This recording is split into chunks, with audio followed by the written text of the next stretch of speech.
All right, here we are. Welcome, welcome, welcome. So, my name is Blake Nathan, the CEO founder of the Educate Me Foundation. And I want to welcome everybody that's tuning in on Facebook and YouTube on the Indianapolis Recorders page to our Educators in Trauma of COVID-19 Town Hall meeting. I have the distinct honor and privilege to moderate this conversation. I want to pass the mic here in a second to some well qualified experts in this industry, in the educational field, and also the medical industry. And so, without further ado, I want to make sure I introduce two lovely ladies.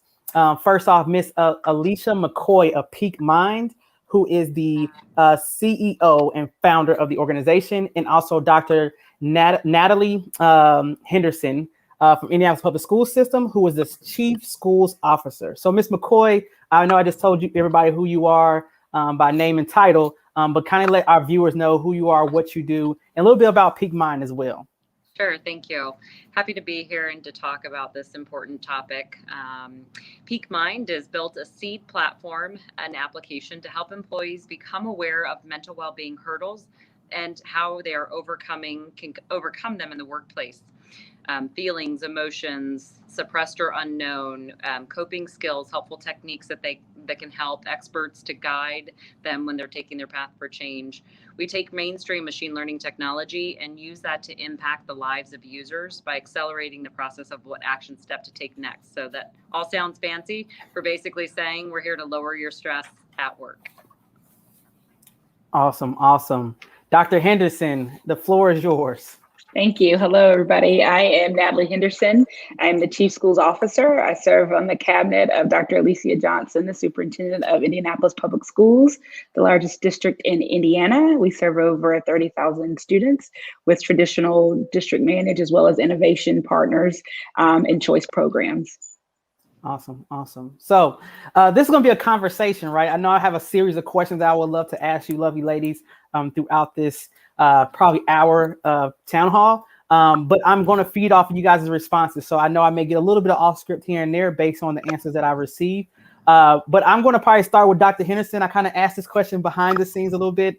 Anybody that doesn't know about the kind of like mask mandate, the proof of vaccination that IPS and Dr. Johnson has put out over the coming weeks for as we go gearing up for back to school, actually next week, right? Students are coming back. Teachers are already probably back to summer professional development. So kind of what is the kind of feedback you're getting right now from a teacher perspective about some of these mandates and how are parents feeling about, teachers that may not have to wear a mask if they already are fully vaccinated? Sure. So when we returned to in-person school during the 2021 school year, we were all mass students and staff. And as we were planning to start school, we did offer guidance for our families and our staff who had chosen to be vaccinated and wanted to be unmasked, that they could opt in. Since then, we have pivoted with guidance released from the CDC and the Marion County Health Department that we will, effective August 2nd, require all staff and students to wear masks regardless of vaccination status. And so that is a pivot. And so to your question about how folks feeling, is somewhat new, so I don't have any feedback to share with you. But we did a couple weeks ago have that option for families and staff if they were vaccinated, and we're pivoted now to go back to how we ended the school year with all staff and students wearing masks. Awesome. So now we'll get to some good questions. And Ms. McCoy, this may be a question that's kind of punting to you a little bit, right? We have this thing called a pandemic push out, right? In teachers' terms is the pandemic, usually you have a certain amount of teachers that leave the profession every single school year, right? And we understand COVID with the pandemic, from doing virtual instruction to face-to-face, and then some people going to virtual, doing hybrid models. You have seen teachers really been stretched to kind of their wits end. I know your business is serving, teachers for social emotional learning and make sure you can provide those support systems around there. Kind of tell us, how has probably business been with you right now, and kind of from a teacher perspective, have you seen a lot of clientele come your way due to some issues that are going on mentally with these educators? Yeah, it is unique. The mental health pandemic is what some people are saying we're just entering following the COVID pandemic. And it's the last couple of years have been hard. Teaching has always been hard. I have friends that are teachers. I taught at the adjunct level, right, teaching. But in the circumstances that we've been in, we all know, I don't have to go through how hard it was, but coming out of it, into the mental health pandemic, I think that some of us have actually built some resiliency from what we've gone through from the last year and a half. And so resiliency is great to have, right? Because once a trauma happens to you once, you know a little bit how to adjust for the second time. Not to say that everybody can process that trauma any better than the first time. However, some people can. And so there are some people who are coming into the new school year and are okay. Some people are not okay. We talk about COVID PTSD and COVID syndrome, all of these new diagnosable conditions that some people are suffering with because of what we went through. And so I think that I think everyone knows that this exists. These theories have been proven, that it's been stressful enough to cause trauma and anxiety and depression and suicidal ideation in some, in people, especially if they were already predisposed to these conditions, or already struggling with life ahead of the pandemic. However, I think some people, it's a vast spectrum of mental well-being, and in certain days there may be higher depression or, well-being symptoms than other days. And so I think it's interesting as we're going back. I think educators and administrators are going to start to see and start to be able to tell how people are reacting now that they're going back to school and going back to work. Yeah, and that brings me to Dr. Henderson to the table, right? So, and I think she probably just stepped away for 1 second, but I was going to ask Dr. Henderson too about some of the kind of strategies and systems and support systems that school districts are trying to implement to support teachers. As you mentioned, right, we're creating a new normal, right? Where we may have some teachers are vaccinated and some teachers are not vaccinated. And so, Dr. Henderson, thank you for coming back. But I had a question for you on a district level. And as you heard Ms. McCoy kind of speak about, that's a new term you use, right? This PTSD from COVID. And you probably don't really realize like it is, teachers were moved to the brinks of a lot of things during this pandemic. And so, as you know, and are anticipating as teachers are coming back to school and trying to deliver this high quality instruction to students that have probably been in virtually and going through so many things personally themselves, like what systems and supports is the district putting in place to support teachers or to provide resources like a Peak Mind or other organizations in the community that can wrap their arms around these educators? Sure. Our IPS wellness team has a robust menu of options that are available through our teachers and staff's healthcare plan. And so the wellness team can help them navigate which appropriate choice makes sense. We've also partnered with the Institute for Mind, Body, and Medicine to provide self-care options through this school year. And teachers and principals have the opportunity to participate in the workshops that teach strategies and the science and psychological need for self-care in response to secondary trauma. So it might not be theirs, as Ms. McCoy mentioned, it might be from the students that they're serving. Yeah. And then Ms. McCoy, I have another question. And we kind of talked about influx of business probably is increasing with teachers and individuals, right? Regular everyday workers are like trying to do a mental health check on themselves. Have you ever served any educators? Like what if you have clients that are educators that are coming to you to render services to them, provide support to them, and if they're coming to you, like what are some of the common trends you're seeing that teachers or educators are dealing with? Sure. Yeah, we have some, and at a national level, we're talking to some of the different school bodies like WGU Labs. There's major accelerator programs across the U.S. That look at how do we help teachers and students across the U.S. and how do we incubate these new businesses and new ideas. And, I think mental well-being, talking about that is not a new idea, but we know commercially it is. It is something new that people have not purchased like they do health insurance. And so when we're talking to people and our clients that have come on with us, we're seeing that teachers are humans. Teachers are adults. I say that, all industries are at risk for the humanness, right? Unless you've got a fully automated, workplace, every human has the potential to have a life issue that they can't overcome themselves, or that sets them back, or triggers something within them that they either knew could be triggered or didn't. That's just the well-being journey of any adult.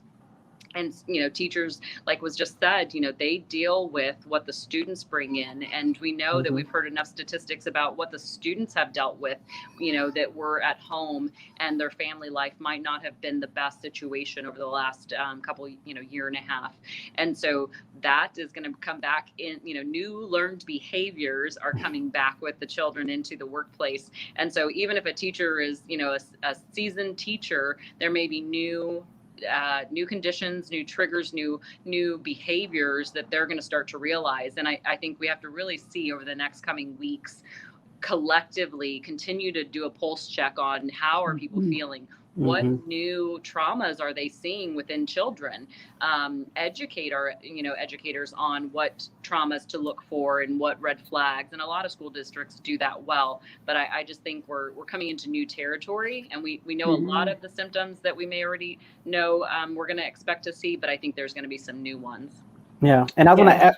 And I was going to go ahead, and Dr. Henderson, you have something to add to that? Yeah, I was going to add to that. We've talked about that as an IPS leadership team, and we offer social, emotional, and trauma-informed care already in all of our schools. And we, in partnership with IU Health Business Solutions, because we don't know what to anticipate or how our students may present, we're going to be using 3 models to support the healthcare this school year. So school-based health centers, which will provide a nurse practitioner, a traditional IPS school nurse, and then a new partnership with that IU Health Business Solutions to offer RN and LPN supports, because as Ms. McQuay said, new symptoms may present, right? And so we just want to make sure that we can be prepared as much as possible for what our students and our staff members may face when our students start walking in the door next week. And yeah, I'm going to ask you about that a little bit more, Dr. Henderson. Like, so is IPS, and I know we're just talking about IPS, right? But just any district out there is probably doing some great stuff. But since we haven't called, we're going to respect IPS. Does IPS have anything that's doing like check-ins for educators, like throughout the weeks or throughout the months? It's like, hey, let's do a process check to see a temperature check to see how our educators are doing this first 2 weeks back. Do you have some implementation strategies for that, or It varies school to school. So during the spring, when we first went into kind of digital virtual learning back in the spring of 2020, lots of our schools, on the fly came up with ways to encourage community to be able to let people voice what they were seeing and experiencing. A lot of those practices carried over into last school year and are still happening now. Team meetings, professional learning meetings that are starting off with check-ins. I know my team recently, we started with meditation. Before a 5-minute happiness meditation before we kicked off to our business. And so those things are widespread. I know one of our high schools has, I think it's Wednesday afternoon, where they have an hour where all the staff get on Teams, which is our LMS platform, and they're able to connect. And so even across Twitter, I've seen today different, positive affirmations. And one school has a little board where you can indicate where you're feeling that day. And so the leadership team, when they walk in the office, they have an idea. Like, wow, we have a lot of kind of sad people today. Everybody's really excited. So those types of practices that people learned initially when the COVID first hit, they've just kept using or even gotten better ones. And then we have a very robust student support services team that can provide additional training or strategies for our kids and our adults. Yeah. And I think we just had we got one of our first comments. So it says fear is increasing after I'm assuming the news today in both students, parents, and teachers, right? And so, and that brings me to another point too. And this probably back to both of you ladies, right? Mental health days are important. Oftentimes we can pull students out. If they're having a bad day, we can always pull students out and say like, hey, let's recalibrate. Let's get you back together and I can put you back in class, right? We don't never kind of probably see that on the teacher side, because if you step outside the classroom, you left probably 25 to 30 young people unattended by yourself. So again, Dr. Hens, I know I'm just putting you on the hot seat right now. All these questions, but it does IPS in your wellness plan, all the supports you guys are having. Let's say a teacher is just like having a rough day because of the PTSD of the pandemic, right? And they're like, hey, I need to have a moment to myself. Is IPS putting some safety precautions in place, like, hey, maybe a teacher may need to have a health day by themselves, a mental health day, or is innovation is brewing around like maybe this teacher can do a virtual class today, and we can have someone sitting in the class, kind of making sure students are on their laptop. So I don't know. So I'm just throwing some ideas and questions out there, but this is actually a little bit staying in line with our question that I do want to ask. Sure. Mental health days are important, as we know, but teachers don't have the opportunity to like turn it off at all, right? And I used to coach high school baseball, so quick little story. I used to coach high school baseball at Warren on the far east side. And pro baseball, you have 162 games out of the season, right? And the coach's job is to make sure his players are ready to go every single day for 162 games, the longest sports season out of all professional sports. I equate that to teachers, right? Every day, a teacher has to be in that classroom for 182 days out of the school year, traditionally, right? You do have some fall breaks, you do have some spring breaks, you do have some Christmas breaks, but we have to be on, as educators, you have to be on every single day to make sure you get the best out of your students. You're the parent, the counselor, the therapist, you are the social worker at times, right? Pour into these students. And so some days you're not allowed that grace and mercy to have those off days or those times like, hey, I just need to recalibrate mentally because I'm not there. And if I'm not there, I can't be there for my students. And so sharing that story, to go back to that question, like, is this IPS kind of is like, we're putting some things in place because we know that teachers may need some additional support and may need those days that they can just break off for a second. And we want to bring people on like a IU Health to come in and provide these services. We're doing these check-ins for our teachers as well. So. Well, I mean, our plan is always to remain nimble and responsive. And so for our school leaders a teacher, that would be their first point of contact, right? To be able to share that, like I need to utilize one of my provided leave days, whether that's personal, sick or what have you. And so we do have some parameters in which teachers can utilize the days they're entitled to, right? To be off of work for whatever reason. We also, if you think about an elementary school where, teachers sometimes need even restroom breaks, right? And so there are processes in schools where teachers know how to be able to get, a quick break to take care of some business. So those are pretty much left to the individual school level. But again, within our IPS provided healthcare and our wellness team, there are telephone numbers that you can call, to be matched to someone. Again, we do have policies in place where if people need to take extended leave, there's process for that and to complete it. And so there are mechanisms by which teachers can take a really short one if need be, but also if they need to take an extended leave. Awesome. Making sure I'm looking at some more questions. So George Washington is adding social and emotional into their advisory board. And so actually you just see it on the screen right here. So that is awesome. Lots of schools are doing that. Yeah. Shout out to the Continentals. Awesome, man. Ms. McCoy, I'm gonna bring you back to the hot seat now. Cause I know you sit on the sideline for a little bit. I'm just rapid firing Dr. Henderson. So I know about you had a little brief introduction about Peak Mind and the services you can provide, right? That you do provide. Can you go a little bit deeper on like how can schools really take advantage of your services that you provide to make sure that it is, a district-wide, township-wide, charter network-wide that's implemented in the building to support these teachers? Sure. Well, everything that Dr. Henderson said about what they are doing, I want to say kudos, because out of other customers, that list that she said they're doing is, as top of my list from what I hear in businesses. I don't think it's to anybody's surprise to hear that some businesses do nothing, and so when somebody taps out of their PTO days, they're done. So we're facing an uphill battle. Mental well-being is something we're never not going to be able to talk about again. It may go dormant and quiet for a while, just like any, hot topic. However, it's always going to be there. And so I challenge people to consider technology and how technology is sustainable. A human's energy, we're adults, right? We're only human. We only have so much energy and compassion to give. Even the best of us who, this is our world, our passion, we all need time to step back. And if we're dealing with something in life, or if we get busy with another project, then how does that take the focus off of the well-being initiatives that we put in place? And so technology can sustain that. And that's the beauty of what Peak Mind is doing, is we're doing all of that fantastic stuff, and we're capturing those moments, those teaching moments, the workshops. We can record them with the technology store them into the platform so that in 3 months after a workshop, if somebody forgets what they learned in that moment of reprieve that they had, we bring that back and we use our artificial intelligence. The machine can start to learn patterns of behavior and say, hey, this district is really stressful. It's a stressful time during the holidays due to testing or whatever it is. And those workshop moments, those stored coaching moments can now be resent and redistributed to the population.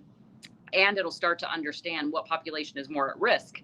And so the technology is sustainable. It's going to remember to say it 7 times. Whereas a human, right, a manager, an administrator, if you have to say the same thing 7 times, anybody's going to get a little burnt out on that. It's just human nature. And so that's what we try to capture is how do we capture the therapeutic moments? How do we capture the mentoring moments? And we use those and, we hit the button once and it's the machine is doing the rest of the legwork. And it's all positive, social, emotional. And so, we keep things anonymous so that if, somebody does say I'm struggling this week, that doesn't stand with them the next weeks. If they're fine for the next 6, fantastic, right? They've been able to cope and to pivot. But whereas humans, you read that somebody's angry, that may linger with you. Whereas the technology, we can teach it to not be biased in 2 weeks if the person is okay, because that's just the nature of the human emotional journey. And so we really want to use that to support people where they are and in the moments that they need it.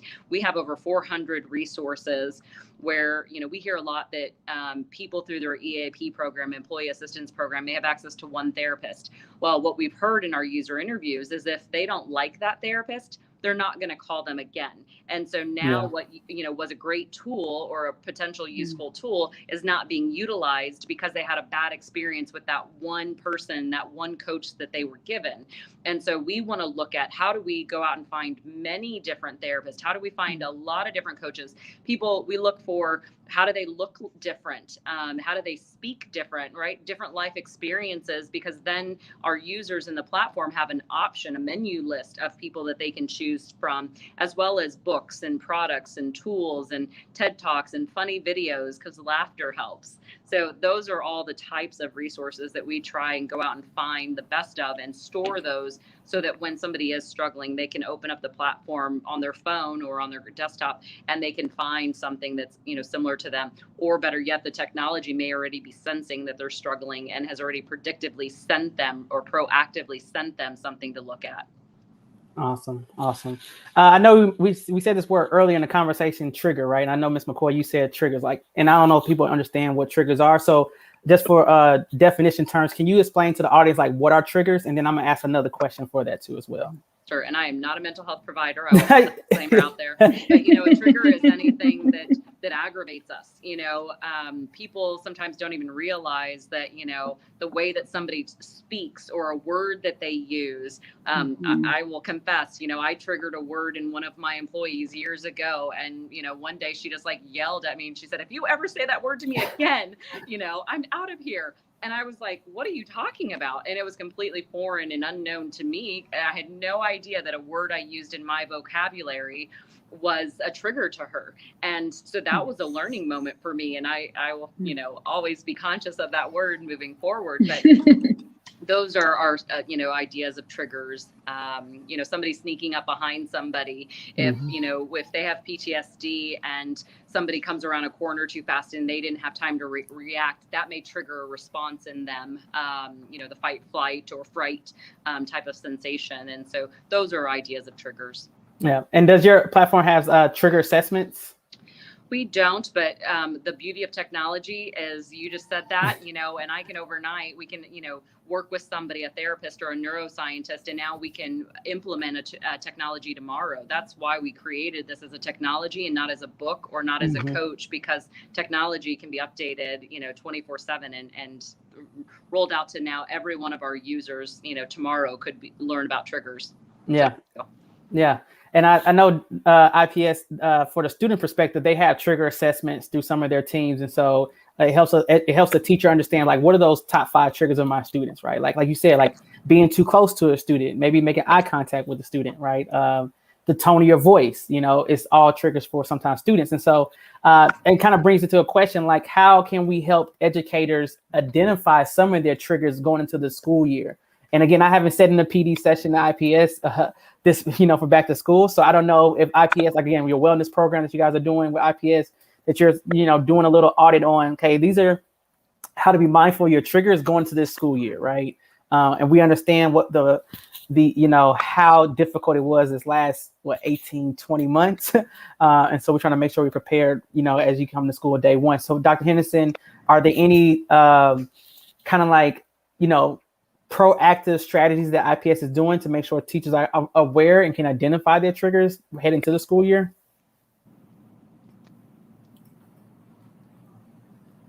I think she froze on us. I will say, the one thing I've learned over the last 7 years while researching this field is a lot of adults have no idea what some of the definitions are in the mental well-being space. And so I would recommend that all companies talk about these words. And, it's great that IPS is doing that for the students, but I would roll that out, same program, to their teachers and start to pose questions.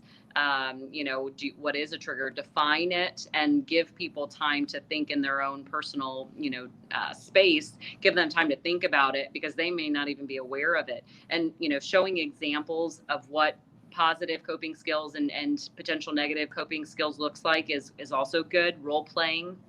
We do it for kids all the time, but we forget that a lot of adults have not been able to learn what some of these schools are doing now, the social emotional. We didn't talk about it as we were growing up. And so it's new concepts for people. Even just saying social emotional learning to some people that are listening in, maybe like, what is that concept? And so defining the basics can be very helpful as we talk about and allow people to think about and to process their own social emotional journey and say, oh, I didn't even know that is a trigger for me. Because once you're aware of it, then you can, once you're educated and you become aware, now you can start the journey of, do I like this feeling in me? Do I like that I do this behavior or do I not? And then you can start the theory, the change theory, pre-contemplation. You contemplate what you're dealing with, and then you have to go into the process of changing the behavior. So it's a process. Yeah. It's complicated, which is why we don't have it commonplace in our society today and in our workplaces. But the one good thing that a lot of people tell me that, they feel came out of the pandemic is that we can never not know that how stressed and how, how resilient we are and what potential where our minds might go in our darkest places, because I think we've all been taken through a journey and a roller coaster ride. Yeah. You just brought another word. Again, I'm probably putting my teacher hat on for our listeners to make sure they know some of this terminology. So you said coping skills. And again, those that's listening, Ms. McCoy already said she is not a professional mental health provider. So, or practice clinical work. So, but I know you probably know coping skills. For our audience and our listeners and our viewers, can you explain to them what coping skills are so they're aware? Yeah, coping skill is how you cope through, how you get through something. And some people coping looks vastly different, which is why we have 145 action steps that are coping skills in our platform, because meditation and mindfulness and breathing techniques to somebody may be way too foreign. And so as I may applaud the 5-minute mindfulness positive meditation for, the groups that do it, that may not resonate with certain people. And so if people are hesitant in those mindful moments, does that help them cope with their stress? It may not. They may tune out. And so we need to offer other techniques and ways that others that, are different than us. They just think different. They process emotion different. A coping skill can look vastly different. Going on walks can be a coping skill for certain people. Talking to a friend is a good coping skill for certain people. And if, anybody's challenged to know how they can best cope with life stressors and hurdles, that's why therapists are beneficial, or coaches, or, people who are educated in the field of what true coping looks like. And because they can help you to process that and process your own emotions and find and help you come up with a journey plan, an action plan for yourself. Yeah. So, Dr. Henderson, I see you back. I know. So I was asking about coping skills and just making sure our audience know about certain terminology. And so going back to Dr. Henderson, this is actually a district question, right? And I know you, and then disclaimer, the answer you give, Dr. Henderson, you're not speaking for every district across the city of Indianapolis, right? But do you think that school districts, so you've seen other employers in different industries and corporate America are starting to make their staff actually be fully vaccinated, right? Do you feel that, this is personal opinion, what is your outlook right now on mandating fully vaccinated staff to be inside the building? Because as we know, I think right now under 12 years old, students can't be vaccinated. I think they're starting to rolling out a little bit more for our older teens, but at the moment right now, young people cannot be vaccinated. So it's really up to the teachers to make sure they're protecting not only themselves, but also protecting the students as well. So what is your kind of thought about that? Your first reaction to that question? Yeah, you asked me personally, but I'm going to tell you that our IPS stance is that we strongly encourage all staff to get vaccinated. I mean, we know that it's a personal choice. We will continue to follow the CDC, the IDOH, the NCPHD guidance to ensure we're properly implementing the mitigation strategies to protect, our school community, kids, and adults as well. Especially those who, as you mentioned, can't get the vaccine yet. We also partner with community programs to provide opportunities, for the COVID vaccination for our school staff, students, and families. Members of our leadership team have been very, public and modeled that, they have. Myself, I've taken the vaccine, shared across social media. So we will continue to encourage, our staff to do that. But in terms of requiring it, we are not requiring the vaccine for any staff or students. Okay, awesome. Brings me to another question. So again, we may have parents watching this, community members, and if they're not in education right now, like maybe it's a parent or community stakeholder, like what will a typical day look like at the beginning of the school year, right? And what I mean by that, we know teachers are not required to wear masks if they're fully vaccinated. Are students required to wear masks? What is the outlook on that? Are we doing temperature checks as they enter the building? Are we offering vaccinations throughout the week? Like, kind of explain to me like what a typical day may look like as far as safety and social distancing, and then also going into like a week time frame as well. Sure. So remember, effective August 2nd, all IPS staff and students will be wearing our masks regardless of vaccination status. And when you think about what a typical day may look like, so we returned to in-person learning during the last school year where everyone was masked. So the social distancing, the frequent cleaning, the disposable mask and hand sanitizer being available will also be available when students return next week. We will continue to ask parents and families to do COVID checks for symptoms daily before sending their kiddos to school. All of our high-touch surfaces will continue to be cleaned and sanitized frequently. We will require visitors to wear masks, when that's a parent as a visitor, dropping in and off, coming for a meeting or other type of community partners. We will continue to hold vaccination clinics throughout the school year. We hosted some this past spring. I know Arsenal Tech was a location. There were likely to be another one. And those dates, times, and locations will be provided on our district website as well as sent through district communication to families and staff members. We ask outside of like outdoor for class or PE or athletics, students can take their mask off in those spaces. But again, for most of the students, will feel very similar to how it felt when we were returned to school last October, and then also again when we came back in the second semester. The 3 feet social distance and when possible and practical. So we know that our kiddos are excited to be back, and our teachers are excited to have them in person for day one, but we are still continuing to practice those mitigation strategies. Contact tracing will be something that our school-based school administrators did last year. They will continue to do that if and when someone, tests positive.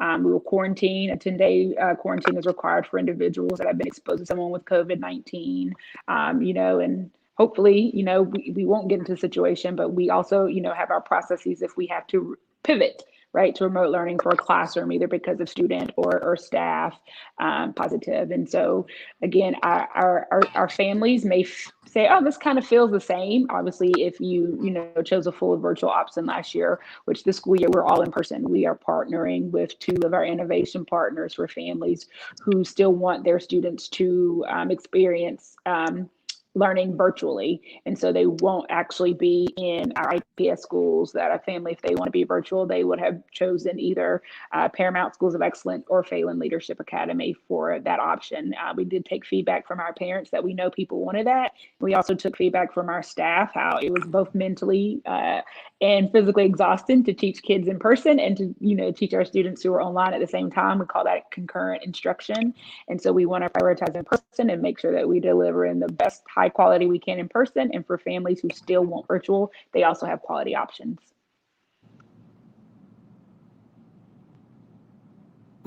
Well, I'm on mute. Sorry. That was me.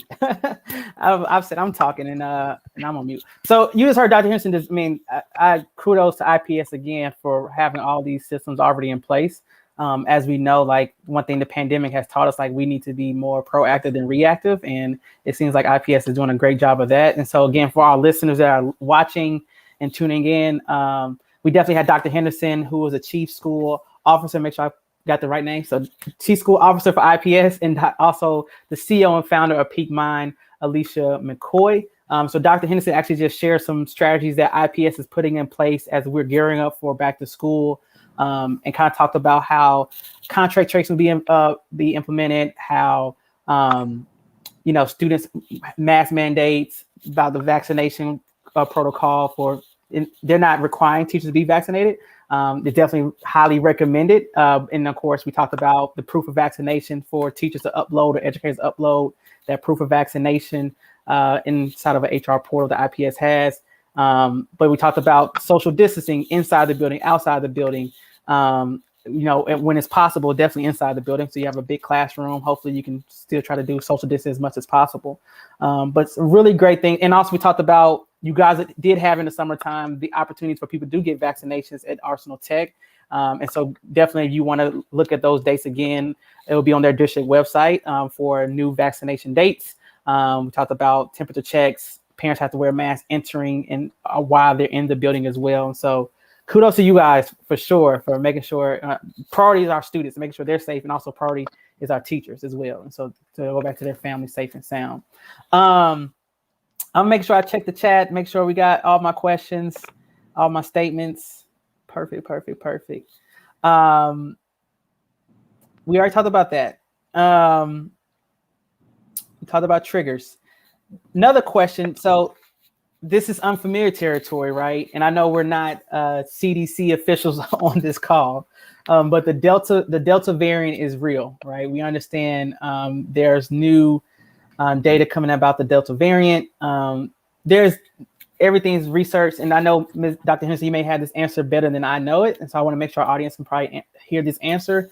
And so there's been assumptions that if you've been fully vaccinated, you can still not saying catch COVID-19 because you have immunity to it. You can still carry the virus and pass it to someone else that has not been vaccinated.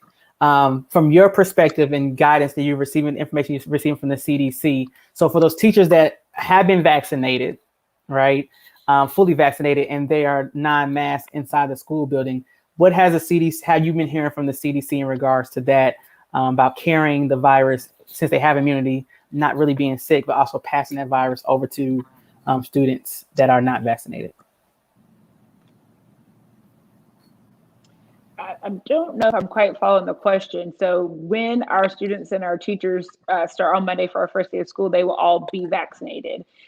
This past week for teacher professional development, in our earlier guidance, they did, if they chose and wanted it to be unmasked, could have uploaded, proof of vaccination. We still strongly recommend, that's in all of our language. We still recommend, I think that this recent CDC guidance would also say that vaccinated individuals should still, remain masked. They could also catch it. It just may not be as serious or could, result in a life-ending situation. And so we just try to follow that.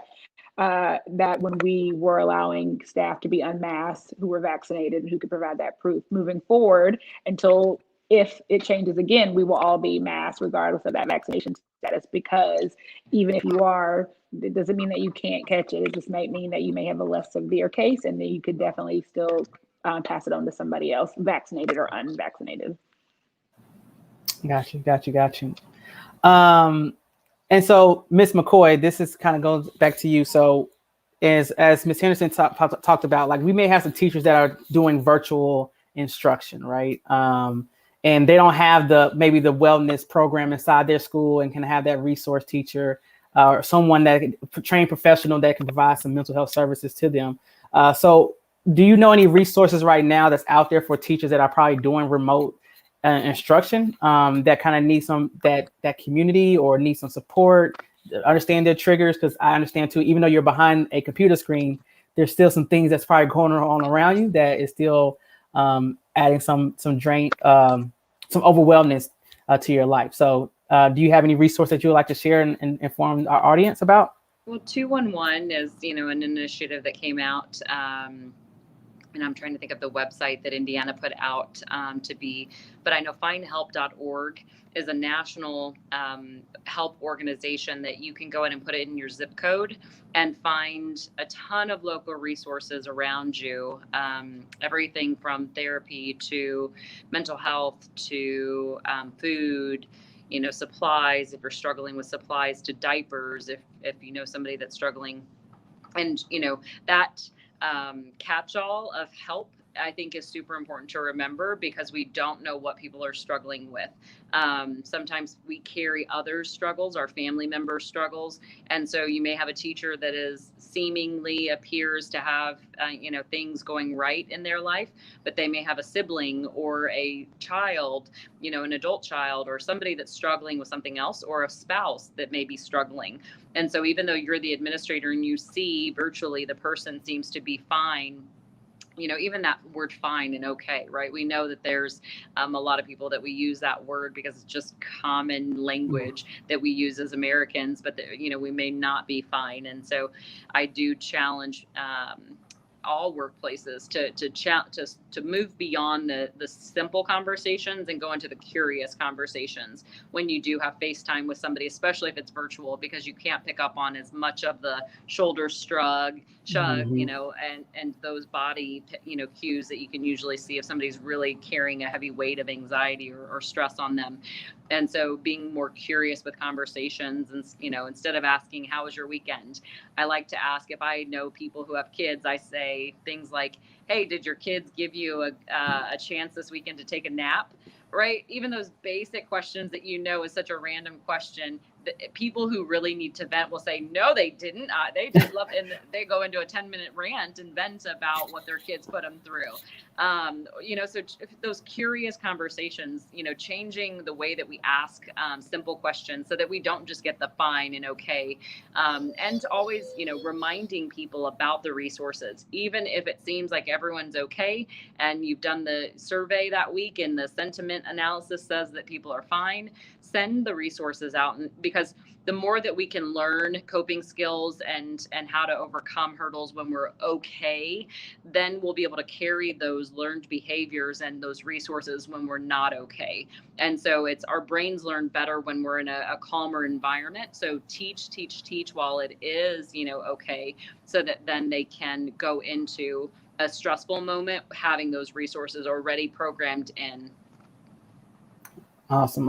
And I think our great producers behind the scenes just dropped that link right there on the screen. So, man, this is awesome. I know we can talk all day and all night about this stuff. And as an educator, former educator, it's phenomenal to see the system. Again, Dr. Henderson, what IPS is doing to make sure teachers, students, staff, administrators are safe during the academic school year is phenomenal. And then also Ms. McCoy, to see what you guys are creating over there at Peak Mind is truly awesome.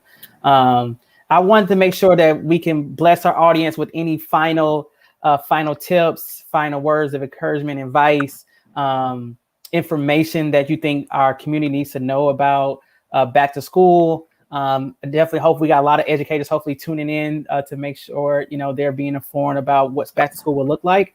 And so just want to make sure I open the floor up to those final remarks that Dr. Henderson or Ms. McCoy would like to leave our audience with. Well, since I'm still up, I'll say, I challenge people to communicate more. Just like I said, administrators and managers communicate the resources that you have and you're providing. Same for if you're a teacher, if you're a parent, communicate what you need as well. Be your own advocate. I call them well-being champions. Be your own champion and your own advocate. If you're struggling with something, speak up. The more that we can normalize the conversation around, hey, I'm not okay, or I'm struggling with this, the more that we can normalize it, the faster we'll get to the place where it's okay to talk about these things, and more people will be able to come out and talk about it. So, and if you see somebody else struggling, be their champion. You don't have to call people out by name, but you can say, hey, I want to raise my hand, raise the flag for others. So just be a champion and continue to communicate, because it's going to be a while. They're predicting that it's going to be a while before, some people call it the new normal, or before we normalize, before we get to a place where it's not a pandemic again. It's going to be a while for the mental health pandemic to calm down. So just be resilient and continue to communicate. Awesome. And I would say for parents, students, educators, be nimble and responsive. I mean, I'm also going to say, make sure that you're checking for COVID symptoms daily. And if you have any of them, stay at home. Consult your medical professional. That's how we keep everyone safe, right? By making sure that we ourselves are healthy. And just think about when I said the responsiveness and the nimbleness, as Ms. McQuay said, we are not in the clear. And so what is in place today and for next week, we could get news guidance, we could, have to pivot. And while we hope to prioritize in-person learning for both our students and our staff, and we know our families, that's all where we want to be, we have to be nimble and be following what the medical professionals and health professionals are telling us. And so I think for those who are planners and they like to, they have their whole year mapped out, just again, be nimble and to the fact that could shift, right? For no fault of your own, for no fault of your school, your superintendent, your school board, anybody like that. And so I think that was something I would just share with families. Like, most places are starting school in person. We know that that's what families wanted to do. That's what educators wanted to do, but we're not out of the pandemic. And so just having, in contingency, thinking about, if I had to pivot, what might this look like, right? If my student was doing remote learning, or I had to go back and teach through remote learning. And I think just having that awareness can go a long ways in helping with some of the mental exhaustion and the emotion and the physicality, because you've anticipated it. Yeah. I don't know how I can close after that, but I definitely I want to make sure I give a shout out to InnoPower Indy, the Indianapolis Recorder, and the Educate Me Foundation for definitely hosting these town hall series. And we have another one coming up in a few weeks, so we're super excited to continue this conversation from a different lens here shortly. But I want to thank Dr. Henderson and Ms. McCoy for joining us this evening, because you could be anywhere else, but you decided to catch up with us today. And I think the last thing I want to make sure everybody knows, like, the biggest thing, it takes all of us, right? It takes us all to make sure that we can come together to make sure we're doing the proper things for social distancing. Like I said, the vaccination's a choice. Do what's best for you and your family. And like, Dr. Henderson said, like, as parents, you're sending your kids to school, doing your part, right? Making sure you're checking temperatures and all those things too as well. Checking with your medical service provider. And so it takes all of us, educators, school leaders, school districts, service providers, the community, parents. It takes us all to really come together to fight this thing. Because like you said, Dr. Henderson, we're not at the pandemic. We're still in it. And so, again, I want to thank everybody. Thank the people behind the scenes making this thing look all pretty and for our audience. And hopefully we'll see you guys here shortly for another Educators of the Trauma of COVID-19 Town Hall presented by the Indianapolis Recorder, the Educate Me Foundation, and InnoPower LLC.